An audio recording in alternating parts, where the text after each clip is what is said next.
أعوذ بالله السميع العليم من الشيطان اللعين الرجيم. بسم الله الرحمن الرحيم.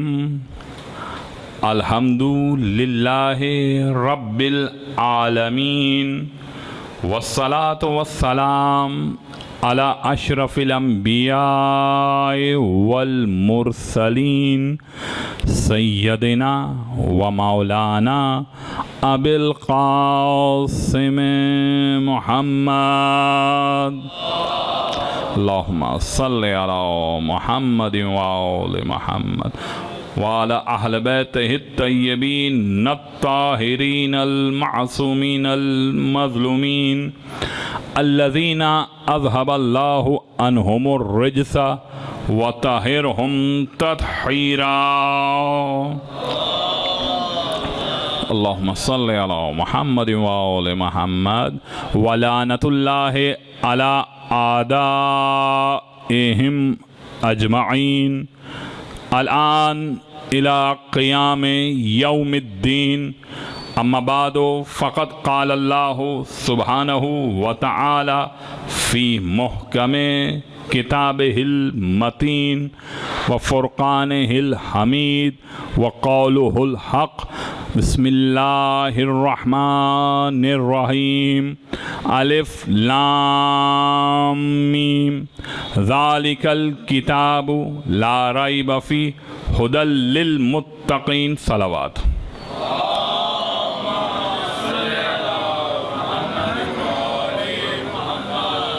عزیزان محترم، آیہ مبارکہ سورہ مبارکہ بقرہ کی ابتدائی دو آیتیں ہیں، ان پہ ہم بعد میں گفتگو کریں گے. اس سے پہلے کچھ باتیں ضمناً آپ کے گوش گزار کرنا چاہتا تھا اور خواہش تھی کہ صحیح طور پہ یہ باتیں آپ کے گوش گزار ہو جائیں. پاکستان میں اس وقت کرپشن اپنے عروج پر ہے. پاکستان میں اس وقت جو کرپشن ہے اس کا ریشو کافی زیادہ ہائی ہے. 50 روپے کلو ملنے والا آٹا 80 روپے پہنچ گیا. 54 روپے ملنے والی چینی 100 روپے کے قریب پہنچ گئی. 160 روپے والا آئل، کوکنگ آئل 240 روپے کلو کا ہو گیا. بجلی کا یونٹ جو ہے وہ 8 روپے سے اس وقت شروع ہوتا ہے اور 36 روپے تک چلا جاتا ہے. تو کرپشن اتنے جب عروج پہ آ جاتی ہے تو حکومت ایک کام کرتی ہیں کہ کچھ ایسے کاموں میں عوام کو لگا دیتی ہیں کہ اصل معاملات سے توجہ ہٹ جائے. توجہ جب ہٹ جاتی ہے، مہنگائی بڑھ جاتی ہے، تو غریب اپنے مکان کے کرائے، بجلی کے بل میں الجھ کے رہ جاتا ہے. اور اگر پھر بھی کہیں اس کی عقل کام کر رہی ہو تو کسی ایسے موضوع کو نہیں، کسی مردہ موضوع کو زندہ کرنے کی کوشش کی جاتی ہے. یزیدیت پاکستان میں مردہ ہے.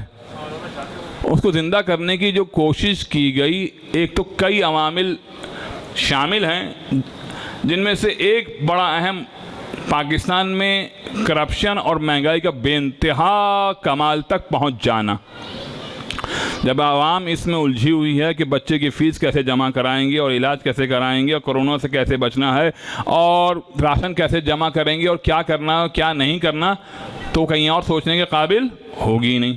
لیکن اگر اس کی بلبلاہٹ اس کی زیادہ بڑھ جائے تو ایسے موضوع میں لگا دو کہ عوام تقسیم در تقسیم در تقسیم در تقسیم ہوتی چلی جائے. تو لہذا یزیدیت نہیں، یزید امیر زندہ باد کے نعرے لگوائے گئے. یہ ایسا موضوع نہیں تھا کہ اس کو زندہ کیا جاتا. اب اس پہ شیعہ علماء نے کوئی کمنٹس پاس نہیں کیے اور ہمیں ضرورت بھی نہیں ہے کہ ہم مردہ موضوع پہ کچھ بولیں. خود سنی علماء کرام اس موضوع پہ بول رہے ہیں اور بہت خوب بول رہے ہیں. ہمیں ضرورت نہیں ہے کہ ہم اس معاملے میں دخل دیں. ہم تو اپنے تمام برادران اہل سنت کو ایک پیغام یہاں سے دینا چاہتے ہیں کہ معاملہ اصل میں کرپشن کا اور عالمی طور پہ UAE کے اقتصادی معاشرے کا اسرائیل کے ساتھ تھا، جس کو کنورٹ کرنے کے لیے، آپ کی توجہ کو ڈائیورٹ کرنے کے لیے یہاں پر اس قسم کے ایشوز کو اٹھایا گیا۔ بحرین میں آل خلیفہ نے اسرائیل کے ساتھ اقتصادی معاشرہ لڑا لیا، UAE نے بیعت کر لی ٹرمپ کی، تو اب اس کے بعد بچتا کیا ہے؟ اس کے بعد اگلا جو ہدف بچتا ہے وہ سعودیہ بچتا ہے، پھر پاکستان۔ ایسا ہی ہونا ہے نا، تو لہذا عوام کی توجہ پہلے ہی ڈائیورٹ کر دو۔ آپ نے دیکھا اسرائیل کو تسلیم کر لیا UAE نے بھی اور اسلامی ملک بحرین نے بھی، اور کہیں سے پاکستان بھر میں کوئی احتجاج بلند نہیں ہوا، سب لگے ہوئے تھے یزید کے پیچھے۔ بھائی یزید مردہ موضوع ہے، یزید پہ بولنے کی ضرورت ہی نہیں ہے، یزید کو ذلیل کرنے کی ضرورت ہی نہیں ہے۔ آپ یزید کو کیا ذلیل کریں گے؟ یزید کو آپ ذلیل کر ہی نہیں سکتے، ممکن نہیں ہے، کیونکہ اگر کسی کو ذلیل کرنا ہو تو اس کو یزید کہتے ہیں۔ یزید کو کیا ذلیل کرو گے؟ یزید کسی ذلت کے قابل بھی نہیں ہے۔ معاملہ جو ہے وہ الجھ رہا ہے، آپ سمجھ نہیں رہے میری بات کو جو میں عرض کرنا چاہ رہا ہوں۔ پاکستان میں شیعہ سنی کا کوئی جھگڑا ہے ہی نہیں، اور نہ کبھی پہلے تھا۔ پاکستان میں اگر کوئی جھگڑا ہے، کوئی لڑائی ہے، تو شیعوں کی تکفیریت کے ساتھ ہے، ناسبیت کے ساتھ ہے۔ ہم آج بھی اور کل بھی اور پرسوں بھی، اس وقت جب ہم نے 100 جنازے ایک وقت میں اٹھائے ہیں، 10 جنازے ایک وقت میں اٹھائے ہیں، 140 جنازے ایک وقت میں اٹھائے، اور ہم نے نعرہ لگایا شیعہ سنی بھائی بھائی۔ شیعہ سنی میں اتحاد ہونا اسلام کے لیے انتہائی مفید ہے، اسرائیل کے لیے اور امریکہ کے لیے نقصان دہ ہے۔ شیعہ سنی ہمیشہ بھائی ہیں، رہیں گے۔ کیوں رہیں گے بھائی، اور کیوں بھائی ہیں یہ؟ دیکھیے اس بات کو سمجھیے گا، میں پچھلی مرتبہ جب آیا تھا تب بھی میں یہ بات کہہ کر گیا تھا، اور اب بھی بات ریپیٹ دوبارہ کر رہا ہوں کہ دیکھیے دین ہوتا ہے نبی سے۔ دین کس سے ہوتا ہے؟ نبی سے۔ تو نبی ہمارا اور ان کا، اہل سنت برادران کا ایک ہے، محمد مصطفیٰ آخری نبی ہیں اللہ کے، اس پہ ہمارا کوئی اختلاف نہیں ہے۔ کتاب ایک ہے قرآن، سنیوں کے بعد جو کتاب ہے بالکل وہی کتاب ہمارے پاس ہے، کوئی فرق نہیں ہے۔ کسی امام بارگاہ سے، کسی شیعہ مسجد سے، کسی شیعہ بک اسٹال سے قرآن مجید ہدیتاً لیجئے گا، یا پھر کسی دارالعلوم غوثیہ سے، قادریہ سے لیجئے گا، دونوں میں سر منہ فرق نہیں آئے گا، ایک حرف کا بھی فرق ادھر سے ادھر نہیں ہے۔ قرآن میں بھی اختلاف نہیں ہے۔ جہاں حج کرنے کے لیے برادران اہل سنت جاتے ہیں وہیں شیعہ جاتے ہیں۔ نہ کعبے کا اختلاف ہے، نہ قرآن کا اختلاف ہے، نہ جبریل پہ اختلاف ہے، نہ اللہ کی عبادت پہ اختلاف ہے، نہ رسول پہ الگ الگ اختلاف ہے۔ تو کوئی چیز اختلافی نہیں ہے، اور جتنا اختلاف اہل شیعت میں اور اہل تسنن میں آپس میں ہے اتنا تو سب میں ہے آپس میں۔ آپ کہیں گے کیا مطلب؟ بھئی امام ابو حنیفہ اور امام مالک کے فتووں میں اختلاف ہے، اور امام شافعی اور امام حنبل کے فتووں میں اختلاف ہے، تو فقہی معاملات میں اختلاف ہونا اور ہوتا ہے، اور نظریے کا بدل جانا اور ہوتا ہے۔ ہمارا اختلاف یزیدیت کے ساتھ ہے، یاد رکھیے گا۔ ہم نے مر کر، کٹ کر، اپنے بچوں کی لاشیں دے کر یہ نعرہ لگایا ہے کہ شیعہ سنی بھائی بھائی۔ ایک وقت میں 100 جنازے لے کر ہم بیٹھے ہیں، اور ہم نے کبھی یہ نہیں کہا فلاں مرد آباد، فلاں زندہ آباد۔ ہم نے کبھی یہ بات نہیں کہی۔ کیوں؟ کیونکہ ہم کو امن پسند ہے، ہم کو پاکستان پسند ہے، ہم کو پاکستان کی سالمیت عزیز ہے۔ کیوں عزیز ہے؟ کیونکہ پاکستان بنایا ہی ہم نے ہے۔ پاکستان بنایا ہم نے ہے، کسی اور کا اس میں خون شامل نہیں ہے۔ شیعہ بھی شامل ہیں اس میں، سنی بھی شامل ہیں۔ تکفیریوں نے پاکستان کے بننے میں کوئی قربانی نہیں دی، لہذا پاکستان گرے لسٹ میں جائے، برباد ہو، کرپشن کی طرف جائے، ختم ہو جائے، اقتصاد بیٹھ جائے اس کا، ان کو کوئی فرق نہیں پڑنے والا۔ فرق پڑے گا تو شیعہ اور سنی بھائی کو پڑے گا۔ تو دیکھیے آیت اللہ العظمیٰ، آیت اللہ سیستانی نے واجب قرار دیا کہ اہل سنت کے تمام مقدسات کا احترام کرو۔ بڑی عجیب بات کرنے جا رہا ہوں، اور میں چاہتا ہوں کہ اس بات کو سنیں۔ گھروں میں تو آواز جا رہی ہے میرے برادران اہل سنت کے، شیعہ سنی میں کوئی اختلاف نہیں ہے، نہ ہو سکتا ہے، نہ ہوگا، کیونکہ نبی ایک ہے۔ بڑی مزے کی بات اس وقت یاد آ رہی ہے، بہت دلچسپ، اگر آپ کہیں تو سنائی دیتا ہوں۔ مولانا قبلہ و کعبہ اظہر حسین زیدی صاحب ختم نبوت کی ایک مجلس تھی جو اہل سنت نے رکھی تھی، کانفرنس تھی ختم نبوت کے حوالے سے. تو اس میں جب تقریر کرنے کے لیے پہنچے تو کہا گیا کہ وہاں پہ اتفاق سے ایک ایسا آدمی بیٹھا تھا جس کا ایمان ڈاواں ڈول تھا، پتہ نہیں ختم نبوت ہے بھی یا نہیں ہے، ممکن ہے قادیانی صحیح ہوں اس کے خیال میں، ایسا تھا کچھ. اس نے جو مولانا کو آتے دیکھا، اظہر حسین زیدی صاحب کو، تو کہنے لگا کہ بھائی آپ کا یہاں پہ دیکھ کر مجھے بڑی شدید حیرت اور تعجب ہو رہا ہے، آپ کا تو اہل سنت سے اختلاف ہے. کہنے لگے ہمارا اختلاف اہل سنت سے نبی کے معاملے پہ یہ ہے کہ وہ تم کو زیادہ پیار کرتے ہیں یا ہم کو. اہل سنت کہتے ہیں ہمیں زیادہ پیارے ہیں نبی، ہم کہتے ہیں ہمیں زیادہ پیارے ہیں نبی. اس پہ اختلاف ہے کیونکہ ہم نبی کو باپ سے زیادہ چاہتے ہیں. اللہ اکبر. بات کو سنیے گا اور سمجھیے گا، جو کچھ عرض کر رہا ہوں اس کو غور سے سنیے گا. کہا ہم اہل سنت اور اہل تسنن اور اہل تشیع میں جو اختلاف ہے وہ اس معاملے پر ہے کہ ہم زیادہ چاہتے ہیں رسول کو یا وہ زیادہ چاہتے ہیں، اور کسی معاملے پر اختلاف نہیں ہے. تو پھر کہ تم سے تو کوئی اختلاف ہے ہی نہیں. کیا مطلب؟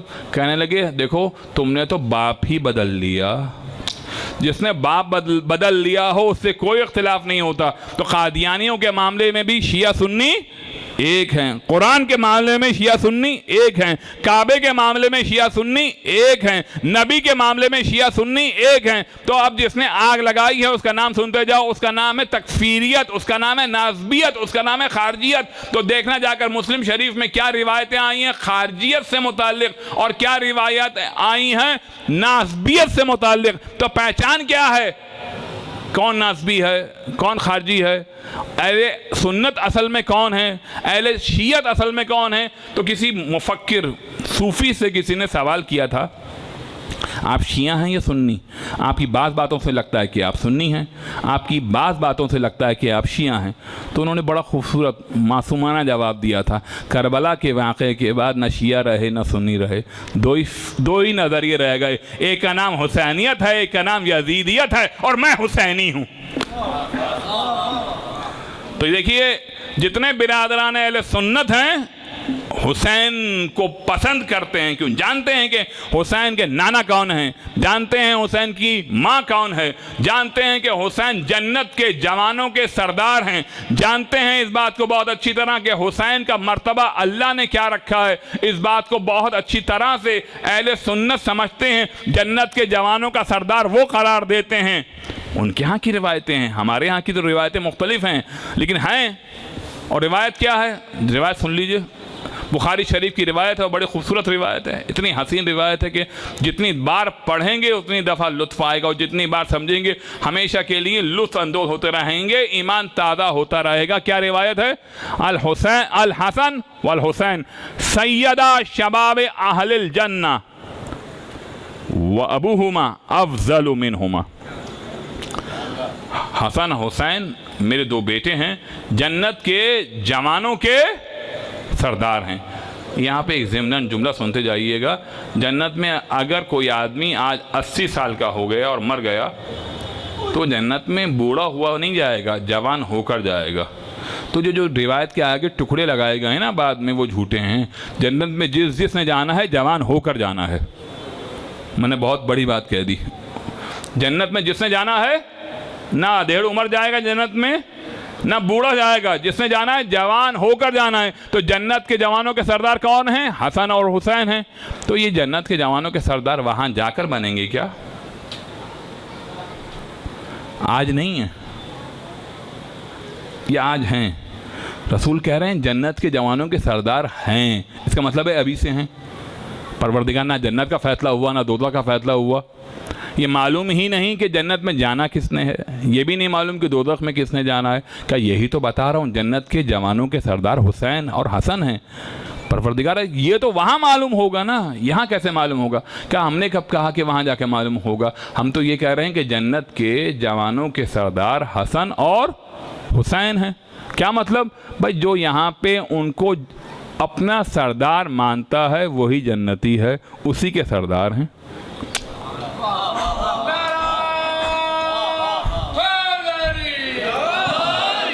جو یہاں مانے گا ان کو کہ ہاں میرے سردار حسن ہیں، میرے سردار حسین ہیں، وہ وہاں پر جنت میں ان کے ساتھ شامل ہو جائے گا۔ جس نے کہا یہاں پہ تو ہمارے سردار فلاں فلاں فلاں فلاں ہیں، اس کے ساتھ معاملہ نہیں جڑ سکتا، آپ کو یہاں ماننا پڑے گا۔ جنت کے جوانوں کے سردار کون ہیں؟ حسن اور حسین۔ بہت ہی مشہور واقعہ ہے، خلیفہ ثانی کا واقعہ، اور تمام اہل سنت اس واقعے کو مانتے ہیں، اور معتبر کتابوں میں لکھا ہے کہ ایک مرتبہ امیر المومنین کا بیٹا حسن اور خلیفہ ثانی کا بیٹا عبداللہ آپس میں کھیل رہے تھے۔ جناب حسن نے کسی بات پر غصے میں آ کر جھڑک دیا اور کہا چل غلام کی اولاد دفع ہو یہاں سے۔ بچہ روتا ہوا باپ کے پاس آیا اور آ کر کہنے لگا بابا جان آج کو معلوم ہے کہ حسن نے میرے ساتھ کیا کیا؟ کہنے لگے کیا کیا؟ کہنے لگے کہ کہا یہ کہ میں غلام ہوں اور غلام کا بیٹا ہوں، اور مجھے دھکا دے کر کہا چلے جاؤ۔ کہنے لگے بیٹے کام کر، کاغذ اور قلم مجھ سے لے لے، لکھوا کر لے آ۔ کاغذ اور قلم مجھ سے لے لے اور جا کر لکھوا کر لے آ۔ تو یہ عجیب معاملہ ہے کہ نانا قلم مانگ رہا تھا تو نہ دیا، اور نواسے کو بغیر مانگے قلم دینے کے لیے تیار ہیں۔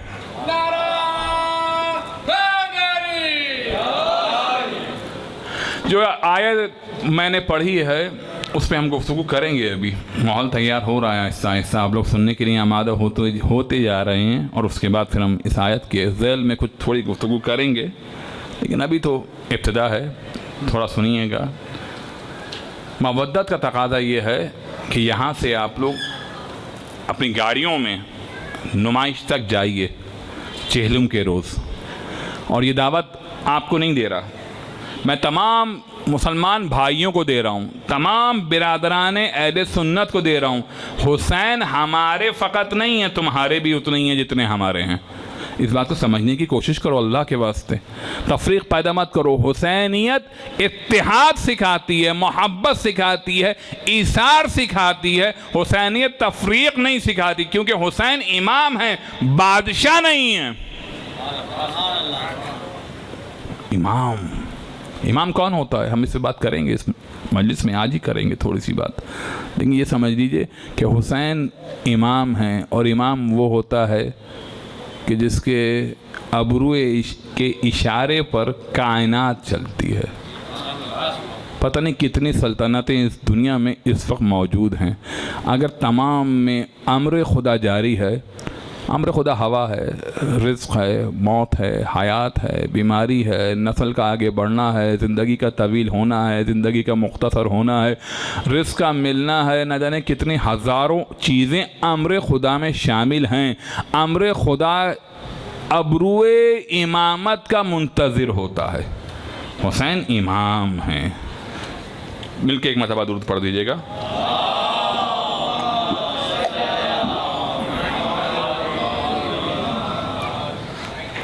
مل کے ایک مرتبہ پھر بآواز بلند درود پڑھ دیجئے۔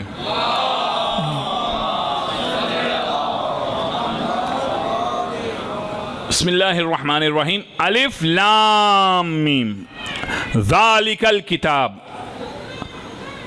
لا ریب فیہ۔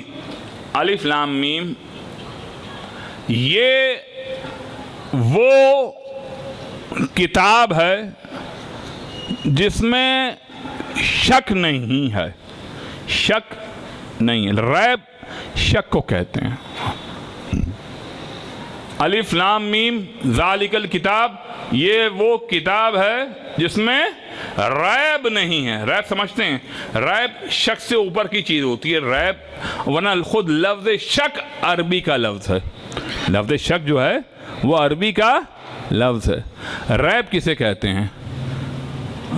اگر میں ریب سمجھاؤں تھوڑا سمجھیں گے آپ لوگ، توجہ فرمائیں گے آپ لوگ؟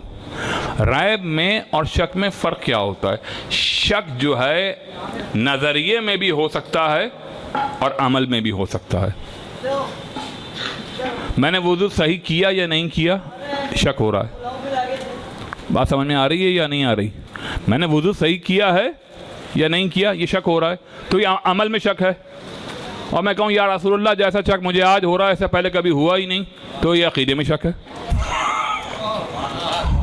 ہے نا؟ تو شک عمل میں بھی ہو سکتا ہے، اور شک عمل میں بھی ہو سکتا ہے، عقیدے میں بھی ہو سکتا ہے، لیکن ریب عمل میں نہیں ہوتا، نظریے میں، عقیدے میں ہوتا ہے ریب. ریب کجی ہے، ٹیڑھا پن ہے، صراط مستقیم سے ہٹ جانا ہے، سبیل خدا سے انحراف کرنا ہے. لا ریب، اس میں شک نہیں. شک، ہمارے پاس لفظ نہیں ہے کہ ہم ریب کا کوئی صحیح ترجمہ کر سکیں. شک کسے کہتے ہیں؟ دیکھیں 4 چیزیں ہیں. ایک ہے وہم. وہم کا مطلب ہے پتہ نہیں ہے یا نہیں. اس میں کتنا % چانس ہے ہونے کا اور کتنا % چانس ہے نہ ہونے کا.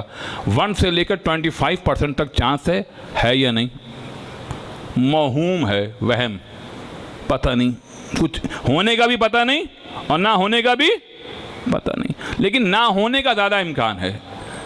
نہ ہونے کا امکان زیادہ ہے. اس کا نام ہے وہم. وہم سے اوپر چلے جائیں تو شک آتا ہے.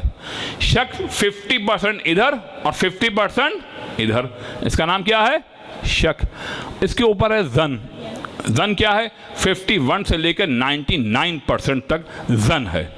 ظن کو اردو میں گمان کہتے ہیں. کیا کہتے ہیں؟ گمان. اور 100% جب ہو جائے تو یقین ہے. آپ سمجھ رہے ہیں بات کو؟ تو یہاں پہ کیا ہے؟ ریب. ریب کا مطلب یہ ہے کہ پتہ نہیں ہے کہ نہیں ہے. شک کے جائے مقام پر ہے یہ لفظ. کیا کہا؟ الف لام میم ذالک الکتاب. ترجمہ دیکھیے گا ذرا، صحیح کر رہا ہوں یا غلط کر رہا ہوں آپ بتائیے گا. یہ وہ کتاب ہے. اچھا دیکھیں، میں بڑا آہستہ آہستہ آگے بڑھوں گا تاکہ آپ لوگوں تک بات پوری طرح پہنچے. 2 طرح کے اردو میں بھی اس میں اشارے ہوتے ہیں اور عربی میں بھی ہوتے ہیں. ایک ہوتا ہے یہ آدمی بہت اچھا ہے، یہ قریب کا اشارہ ہے. اس کو کہتے ہیں اس میں اشارہ قریب کے لیے. وہ آدمی بہت اچھا ہے، وہ بعید کا ہے، دور کا ہے. عربی میں قریب کے اشارے کے لیے کہتے ہیں ہاذا. کیا کہتے ہیں؟ ہاذا. اور دور کے اشارے کے لیے کہتے ہیں ذالک. کیا کہتے ہیں؟ ذالک. یعنی وہ. ذالک کا مطلب ہے ذالک یعنی وہ جو بعید ہے، یہاں قریب میں نہیں ہے. ہاذا یعنی یہ قریب کا اشارہ. دونوں اشارے سمجھ میں آ گئے؟ بہت سمپل آسان بات کر دی میں نے. تو اب جو ترجمہ ہے وہ ہے الف لام میم ذالک الکتاب. یہ وہ. اچھا یہ کی تو وہ عربی ہے ہی نہیں، اس میں ہاذا کدھر ہے؟ کہیں پڑھنے میں آ رہا ہے الف لام میم ذالک ہاذا الکتاب؟ ایسا کچھ ہے کیا؟ یا ہاذا ذالک الکتاب؟ ایسا بھی نہیں ہے. تو یہ کا ترجمہ کہاں سے کیا سمجھ میں نہیں آیا. تو اس کو ہم کہتے ہیں ترجمے میں انحراف کر دینا. تحریف ویسے نہیں کر سکے لیکن ترجمے میں گڑبڑ کر کے اصل معاملے کو کھا گئے. یعنی اصل معاملہ دبا دیا، یعنی اصل معاملے کو چھپا لیا. تو ترجمہ جو بنے گا اصل میں وہ کیا بنے گا؟ الف لام میم وہ کتاب ہے. الف لام میم کون ہے؟ الف لام میم وہ کتاب ہے جس میں شک تھوڑی ہے. ہدی للمتقین، وہ متقین کی نہیں ہدایت ہے. تو اس کا مطلب یہ اس قرآن سے ہٹ کر کوئی اور کتاب ہے. اس قرآن سے ہٹ کر کوئی اور کتاب ہے جو متقین کے لیے ہدایت ہے. الف لام میم ذالک الکتاب لا ریب فیہ ہدی للمتقین الذین یؤمنون بالغیب. وہ ان لوگوں کے لیے ہدایت ہے جو متقین ہیں. عام آدمی کے لیے ہے نہیں ہدایت. یعنی عام آدمی اگر چاہے تو اس سے ہدایت نہیں لے گا. بڑی عجیب بات کرنے والا ہوں. عام آدمی اس سے ہدایت نہیں لے گا. الذین یؤمنون بالغیب، ان متقیوں کی نشانی یہ ہے کہ وہ غیب پہ یقین رکھتے ہیں. آج بھی کوئی پردہ غیب میں ہے، اس پہ یقین رکھنا پڑے گا نا آپ کو. آج بھی کوئی پردہ غیب میں ہے، اس پہ آپ یقین رکھیں. ہے اسی کے وجود کی برکت سے تمہارا وجود ہے، ورنہ تمہارا وجود بھی فنا ہو جاتا. نہ ہوا چلتی، نہ غذا ملتی، نہ بارش برستی، نہ گندم اگتا، نہ پھل اگتے، نہ پودا اگتا، نہ بارش برستی، نہ ہوا چلتی. حد یہ ہے کہ تمہاری سانسیں بھی نہیں آتی.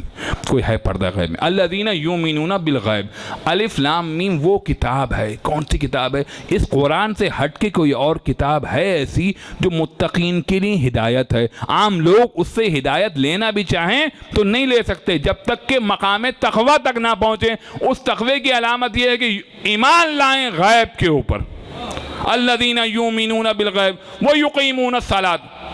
صرف غیب پر ایمان نہیں لانا ہے، نماز کو قائم بھی کرنا ہوگا. ویؤتون الزکوٰۃ، اور زکوٰۃ بھی دینا ہوگی. اچھا دیکھو عربی میں جہاں جہاں زکوٰۃ کا مطلب آیا ہے کہا یؤتون الزکوٰۃ، یؤتون الزکوٰۃ، اس سے فقط مراد یؤتون الزکوٰۃ سے مطلب 2.5% والی زکوٰۃ نہیں ہے. اس سے بیشتر مقامات پہ مطلب بروایت امام جعفر صادق تزکیہ نفس ہے. تزکیہ نفس یعنی برائیوں سے الگ ہو کے چلنے کے راستے کا نام ہے. یؤتون الزکوٰۃ اپنے نفس کو برائیوں سے بچانے کا نام بھی زکوٰۃ ہے. آپ یہ مت سمجھے کہ 2.5 روپے 100 روپے پہ نکال دیے تو آپ نے زکوٰۃ دی. آپ یہ بھی دیکھیے کہ 100 روپے جو آئے ہیں حق سے آئے ہیں، حلال سے آئے ہیں، یا پتہ نہیں رشوت سے آئے ہیں، کسی کی جیب سے مارے ہیں یا کسی کا گلا کاٹ کے نکالے ہیں. اس پہ پھر زکوٰۃ واجب نہیں ہوگی بھیا، اس کا پہلے حساب دینا پڑے گا آئے کہاں سے. اتنی بات کلیئر ہو گئی. تو الف لام میم کون سی کتاب ہے بھائی جو کہ ہدایت ہے؟ یہ وہ کتاب نہیں ہے، وہ کتاب ہے. تو ہمارے پاس کتاب لفظوں کے صفوں پر لکھے جانے والی تحریر کا نام کتاب نہیں ہے. روشنائی سے سفید کاغذ کو کالا کرنے والی تحریر کا نام فقط کتاب نہیں ہے. کتاب اس کا بھی نام ہوتا ہے حضور کہ جس کا مجسم وجود تفسیر قرآن بن جائے. یعنی وہ عمل کرے گا تو آیت اترے گی کہ ہاں اس نے عمل کیا، یہی عمل کرنا چاہیے. یعنی وہ عمل کرتا جائے گا اور یہاں پر آیت پہ آیت اترتی جائے گی. اگر ابھی کلیئر نہیں ہوا تو سمجھاتا ہوں. اگر وہ 3 دن روزہ رکھ کر 30 روٹیاں مستحقین کو دے دیں تو 30 آیتیں اتر کے بتاتی ہیں ایسا عمل ہونا چاہیے. وہ اگر حالت رکوع میں انگوٹھی دے دیں تو آیت قرآنی کو اتر کے بتانا پڑتا ہے کہ یہ ہے اللہ کا ولی. انما ولیکم اللہ ورسولہ والذین آمنوا الذین یقیمون الصلاۃ ویؤتون الزکاۃ وہم راکعون. تو 2 کتابیں ہو گئی مسلمانوں کے پاس. ایک کا نام ہے قرآن صامت، ایک کا نام ہے قرآن ناطق. اللہ اکبر. تو قرآن صامت اور ہے، قرآن ناطق اور ہے. تو الف لام میم کا مطلب کیا ہے بھائی؟ یہی بات منصور دوانقی نے امام جعفر صادق سے پوچھی، مولا آپ بتائیے کہ الف لام میم ذالک الکتاب لا ریب فیہ ھدی للمتقین کیا مطلب ہے اس کا؟ کہ تو بتا، خلیفہ تو بنا بیٹھا ہے، تو بتا. اس نے کہا مجھے تو نہیں معلوم. کہا درباریوں سے پوچھ، اپنے درباری علماء سے پوچھ. کہا ان کو بھی نہیں پتا. کہا اچھا نہیں پتا. سب سے اقرار لیا کہ نہیں معلوم. جب سب نے کہہ دیا ہم کو نہیں معلوم، کہا اچھا ٹھیک ہے، کتنے حرف آئے ہیں اس کے اندر؟ کہا الف لام اور میم. الف اور لام ملا دو تو کیا بنتا ہے؟ کہا آل. کہا میم سے کیا بنتا ہے؟ کہا محمد. آل محمد وہ کتاب ہیں جن میں کسی شک کی کوئی گنجائش نہیں ہے. اب جو بھی ان میں شک کرے گا نہ ایمان باقی رہے گا، نہ تقوی باقی رہے گا، نہ نماز باقی رہے گی، نہ زکوٰۃ ادا ہوگی، نہ ایمان غیب تسلیم کیا جائے گا. ایمان غیب کا مطلب ہے فرشتوں پہ ایمان تسلیم نہیں کیا جائے گا، اللہ پہ ایمان تسلیم نہیں کیا جائے گا، یعنی قیامت پہ ایمان تسلیم نہیں کیا جائے گا. یعنی جنت کو مانے یا دوزخ کو مانے یا فرشتوں کو مانے یا فرشتوں کو نہ مانے، کسی بھی حالت میں اس کو با ایمان تصور نہیں کیا جا سکتا. یہی وجہ ہے کہ کہا ھدی للمتقین، متقین کے لیے ہدایت ہے. تو اب سمجھنا اس بات کو اور سوچنا اچھی طرح کہ تمہارے امام، پہلے امام کا لقب امام المتقین کیوں ہے؟ کیونکہ مجسم کتاب ہے. الف لام